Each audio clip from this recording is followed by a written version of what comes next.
Police വധശ്രമമെന്ന് പറഞ്ഞ കേസുകളെയാണ് ജീവൻ രക്ഷാപ്രവർത്തനമെന്ന് മുഖ്യമന്ത്രി വിളിച്ചതെന്ന് VD. Satheesan ആരോപിച്ചു.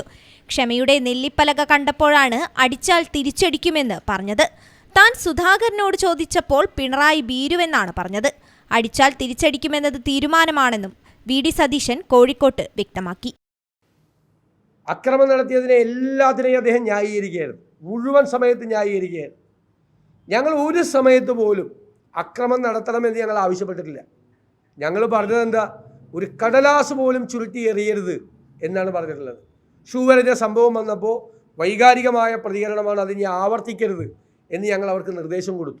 ഒരു തരത്തിലും അക്രമം ഉണ്ടാകരുത്. പക്ഷേ സമാധാനപരമായി കരിങ്കൊടി കാണിക്കാൻ പോലും കേരളത്തിൽ പറ്റില്ല. പോലീസിലെ ക്രിമിനലുകൾ, മുഖ്യമന്ത്രിയുടെ ഗൺമാന്മാരായ ക്രിമിനലുകൾ, അതുകൂടാതെ അറിയപ്പെടുന്ന ഗുണ്ടകളെ ടെമ്പോ ട്രാവലിൽ കൊണ്ടുനടന്നാണ് മുഖ്യമന്ത്രിക്ക് സംരക്ഷണം ഒരുക്കിയത്. പൊതുമരാമത്ത് മന്ത്രി കണ്ണാടി നോക്കിയാൽ സ്വന്തം ഭൂതകാലം ബോധ്യമാകും. മുഖ്യമന്ത്രിയെ പറഞ്ഞാൽ പൊള്ളുന്നത് മാനേജ്മെന്റ് കോട്ടയിൽ നിയമിതനായ ആൾക്കാണെന്നും അദ്ദേഹം കുറ്റപ്പെടുത്തി. കാരണം മാസപ്പടി വിവാദം വന്നപ്പോൾ അദ്ദേഹം നാവ് ഉപ്പിലിട്ട് വെച്ചിരിക്കുകയാണ്. പൊതുമരാമത്ത് മന്ത്രി ഉപ്പിലിട്ട് വെച്ചിരിക്കുകയാണ്, മിണ്ടിയിട്ടില്ല മാസപ്പടി വിവാദത്തെ പറ്റി. അദ്ദേഹം കൂടി ഇൻവോൾവ് ആണല്ലോ മാസപ്പടി വിവാദത്തിൽ, മിണ്ടിയിട്ടില്ല. അപ്പം നാവ് ഉപ്പിലിട്ട് വെച്ചിരിക്കുകയാണ്. ഇന്നലെ പറഞ്ഞ് എന്നോട് കണ്ണാടി നോക്കാൻ പറഞ്ഞു. ഞാൻ ലജ്ജ കൊണ്ട് തലകുനിക്കുന്നു.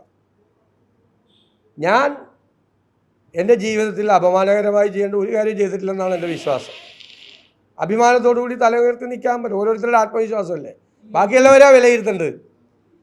ഈ പൊതുമരാമത്ത് മന്ത്രി ഒന്ന് കണ്ണാടിയിൽ പോയി നോക്കിയാൽ എങ്ങനെയാണ് ഈ സ്ഥാനത്ത് എത്തിയത് എന്നുള്ളതിൻ്റെ പൂർവ്വകാല കഥകൾ മുഴുവൻ അറിയും.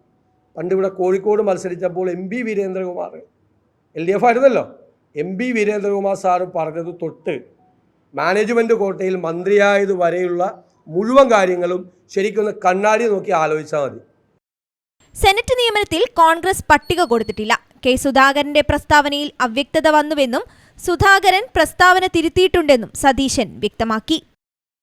News bureau, Kozhikode.